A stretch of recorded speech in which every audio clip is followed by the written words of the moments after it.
has to change his route all the time because he is on a hit list.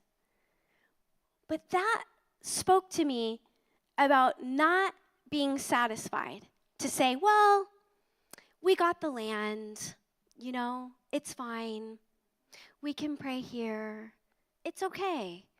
He says, no, it's not okay. There's more. And there is more. And you're sitting here in this place that's the right place at the right time, and you don't have to be blind. Jesus is walking by. Do you know why he stopped? He knew what he was saying. It says here that when he said, Son of David, have mercy on me, it says, so Jesus stood still. Because that's covenant talk. Have mercy on me. Our portion is much greater than what we've accepted. There's so much more. And so today, my appeal to you really is to encourage you that you're in the right place at the right time. If you're living beneath all that God has for you, and that doesn't mean that your circumstances have to be perfect. I'm talking about the inside, how you're feeling on the inside of you. If you're living beneath that, you don't have to. There's a flowing, gushing river here that you can receive all that you need. And you know what? You can receive all that you need, and you may not see all of your circumstances change at first, but you have to be like this man that throws away the garment and says, I'm not going to identify with that anymore. That is not my portion. I'm going to follow Jesus, and I have no idea how I'm going to eat, and I have no idea how I'm going to live, and I have no idea how I'm going to do it, but I'm going to follow him. I'm going to get rid of the old, throw it away, and follow Jesus. And listen, that may sound unstable to do that, to just leave it all behind and follow him, but you live once. You live one time. Might as well just throw it all in and live for him. Might as well. Eternity's forever. Eternity's forever, so might as well just be like, you know what? No, Jesus is walking by. I'm not settling. Son of David, have mercy on me. Whatever it is. For me, I think of that blind man, and I think that was like a plague of being blind. That stinks. What is it in your life that's like a plague? For me, for a long time, it's been fear. Constantly. When I was a kid, my mom brought every prophet and powerful prayer person to pray for me, and it didn't work. Never worked. I was just terrified all the time scared, until I decided, Jesus, Son of David, have mercy on me. I can't live like this anymore. I cannot live in fear. And he didn't call me to live there. And you know what? When I got up and came to him, it was scary because I was used to that garment. What am I going to think about? I'm used to worrying. I'm going to think about good things of the word. But I had to let it go and start following him. I had to do it. And I think a lot of times we're waiting for somebody else to do it. But he had to go, no, I'm not waiting for somebody to bring Jesus to me. I know he's passing by. I'm in the right place at the right time. And I'm going to start shouting, Jesus. And he listens. He hears. Because he doesn't want us living that way. That's not what he has for us. He doesn't have that for us. We don't have to live that way. Or maybe you're those people that you've been deeply rooted and planted, and you've been being watered, and you're standing there and you're like, hello, I'm letting people know that there's water, but I don't see anybody coming. Or you get discouraged, but somebody's going to come by your life. Somebody's going to come by. I was sharing with the ladies yesterday. Was that yesterday? I was sharing with the ladies yesterday about my kids and how, my daughter started this small group, and at first nobody would come. Nobody would come to the group. And her group is full of unsaved friends. I highly recommend that. It's good to have your sisters at church, but we go get more sisters, you know? And so she just started having her group for her friends at school, and most of them have gotten saved by now. But she just started making a place for them. But when she started, it would be like one person, two. She was kind of like, oh, Mom, I feel like a loser. Nobody's really coming. Maybe God didn't tell me. And I said, but what if it's the one? And what she started learning, because it's been a year, she started learning, it's me consistently being there saying, there's water. There's water. There's water. And she was not preaching at them or bashing them over the head. One of her friends, her girlfriends has a girlfriend, and she would just be there for her. Just kept being there for her, kept being there for her, kept being there for her. That kind of can like rock your world a little, if you're really religious. But I just said, just keep being there for her. And suddenly she started saying, I don't feel attracted to my girlfriend anymore for some weird reason. Okay. Can I bring her? I don't want to be with her anymore, but I really care about her. Could I bring her to group? Yeah. See, it's not a religious structure that she's creating. She's creating a place for people to feel safe, a place for people to come, because these girls are wounded. They're broken. They haven't found a safe place in church, which this church is not like that. Thank God. This is a safe place for people to come. But a lot of places aren't. One girl was told when her mom died, you'll never see your mom. You'll never see her because of your lifestyle. Do you think she ever came back to church? No. Don't do that. Love them. Embrace them. That's how you see there's water. Otherwise, you're showing lashings. Come over here and get whipped. That's not what we want to do. And we don't want to trick them and say, come over here, there's water, and I'll give you a little bit, and then I'll whip you. And I'm not saying not to hold a standard. She always held one. This is what the Bible says. But you know what? She talked about what God told her to talk to them about, which was about He loves you. These girls are being tormented, cutting themselves, feeling suicidal, homeless, lots of different situations. What we've watched happen is the love of God starts moving in their life, and suddenly, now she has a job. Now things are being healed in her family, and she can live at home. Now she can keep going to college. God does that. She didn't say, you need to this, and you need to that, and you need to, no. But loving them.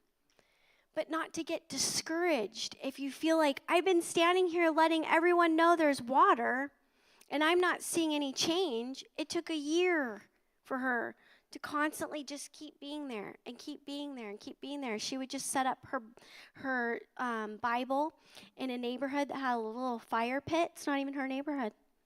She just thought it looked pretty. So she just would tell people, come, here's a fire pit, let's come, and just sit around, read our Bible together. Okay, for some of those girls, that's their church. They don't feel safe in church. And they've been starting to come to church and seeing that they're safe, and I tell the people, back off. Do not go up to them and say one thing. Not one, unless you're going to be loving. Because they need to feel that they're loved and accepted, and the love of Jesus is what transforms us. That's who transformed me, who changed me, And so that's my encouragement to you today, is that you're in the right place at the right time. You are. When I pray, it's like I see just all these blind Bartimaeus coming in.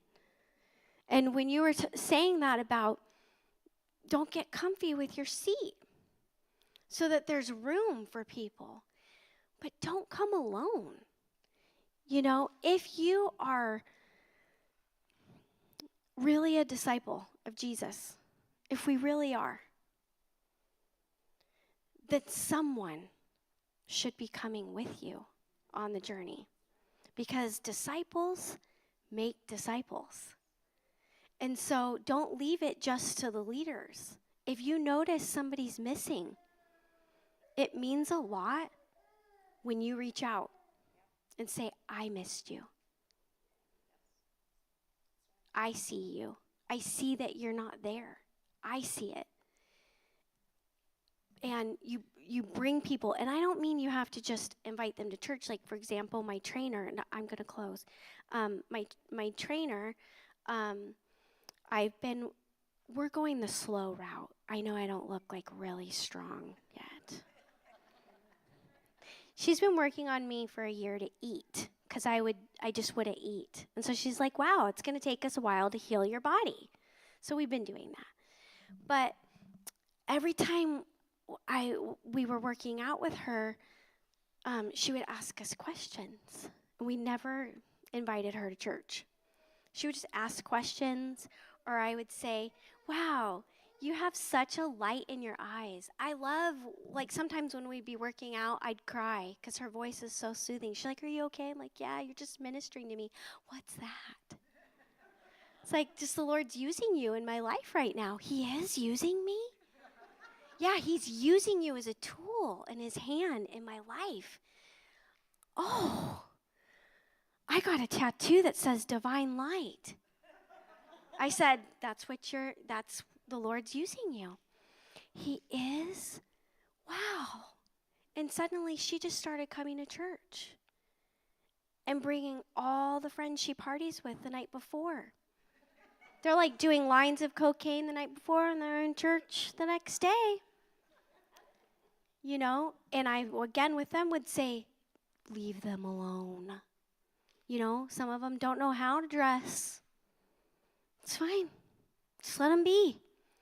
But why do they keep coming? They feel something. They feel watered, and they feel lifed.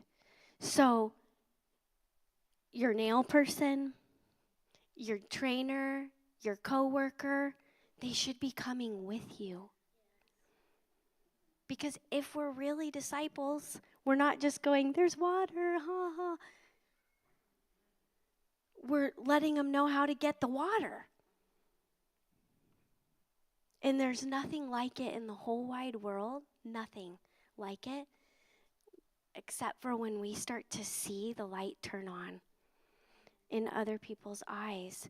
I'll never forget the first time my trainer came to church, and there were baptisms going on, and there were spontaneous ones. All the young people start jumping in to get baptized, and she had brought her friend with her from an alternative lifestyle, and they had just been at the club the night before. They're in their mini skirts, and she's like, I need to get baptized too. You know, so we had lots of coverings for her as she was getting in there. But my son was prophesying over her as she went down, and she still holds that word. It's carrying her through. It's carrying her through. But see, there's nothing like it. When you see God turning the light on someone else, how boring to just be a palm tree to yourself. Right? You know what you take with you to heaven? You don't take anything except the souls. That's who you take. And I don't want you to be discouraged if there's people in your life that you've been praying for. All the people I've been praying for aren't coming. It's all the people that I wasn't. It's the people in my life, in my daily life. So grab them, because the harvest is plentiful right now. It's plentiful. Grab them, because that's who you're taking. Store up for yourself treasures in heaven. Those are your treasures. So I don't know how you like to close this, Pastor. Maybe I let you do that. Yes. Okay. So what I thought was about the palm tree is that I have these palm trees in my front yard, and they do look for water. and everything. But do you know that they will sprout up other little palm trees next to it? So my one palm tree has now turned into 3, and it just starts. And I had someone remove these bushes that were around the palm trees, and I said, well, how come you're not cutting back the little stems that are underneath? He said, because it's going to make more palm trees. I said, oh. So he said, it'll look really pretty. And I was like, okay. So, Jose, isn't this church, before we connected with the city, weren't we on a well? We were on our, yep, we're on our own well. And I think it's also symbolic of when we connected with the city, the water, we connected with the community. And that's what's been happening. And God has put on our heart that we were like and when you said he was a general, okay, he is a military mind. In the military, you would do what because they have strategy. And he always felt like we were a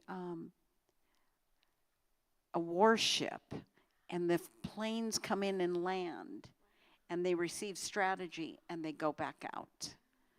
And that's some of the stuff that we've done here in the community. And then when Pastor Jose and Pastor Tony went and spoke with, and Pastor Sherry, they all went to meet with Southeast Area Command, because that's who we're with. And they said, give us the worst spots. We want the hot spots. And they thought we were nuts. You want the hot spots? Okay.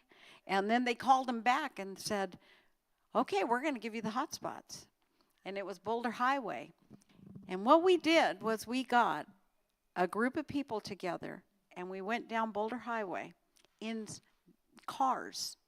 And we began to intercede as we drove all down Boulder Highway and all the way back. And we began to intercede, and then the Lord gave me a vision, and I saw Jesus walking down Boulder Highway with his robe, and it was just catching the dust, but he was walking down Boulder Highway. And we held our first event at the Suites, which is one of the worst areas, and Sportsman's Manor, which was the worst area. I didn't know that the drug dealers are in the back, but I'm going to the back, and somebody looked at me, and I'm like, hey! And they're like, oh my God, Tony, do you know? I'm so glad I don't know what I'm doing. And I just kept going to the back. But God, the crime rate at the Suites and down Boulder Highway dropped in 8 months or less, 46%. And then it kept dropping. And it kept dropping. In Sportsman's Manor, they had a big old celebration because it became crime-free. And God, it was just God that did all of that. And then all of a sudden, we're getting proclamations from the city and different things on what you're doing. Why? Because we've got the spirit of 300 men that fought with Gideon. And what? The least are called to do the greatest. They look at you and go, you're that size church? But we're bringing them in and bringing them in. Do you want to say something, baby? That's my pastor, baby. Guys, we are at a real, crucial time. Thank you. We're at a real crucial time. I'll tell you what was amazing is you saw the little play. You saw the different signs.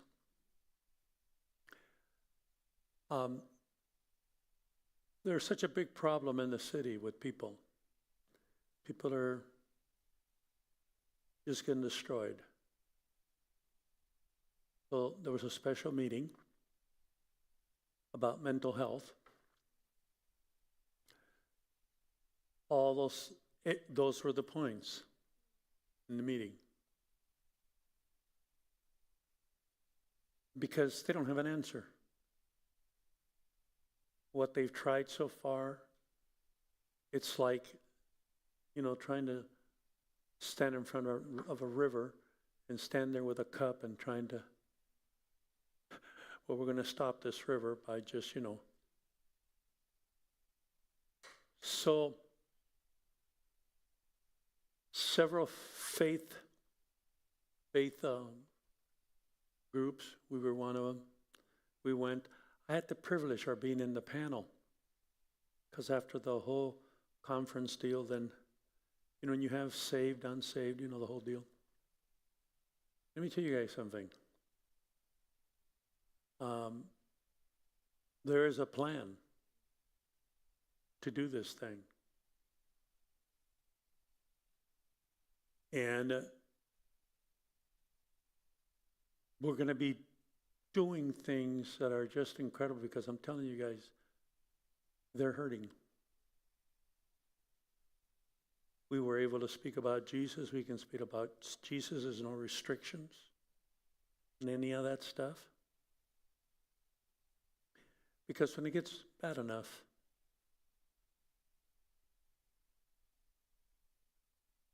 they'll call. And you guys are the life preservers. Okay? So this coming Sunday, I'll be sharing a little bit with you about this meeting. It's all faith, no restrictions. You guys I wouldn't do it.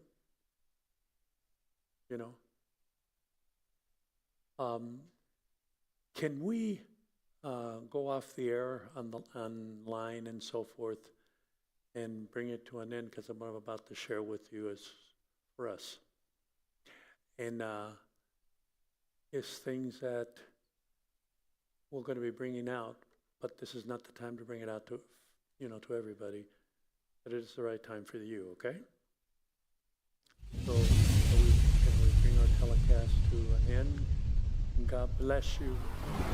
If you want to know what's going on, well, tune in next week.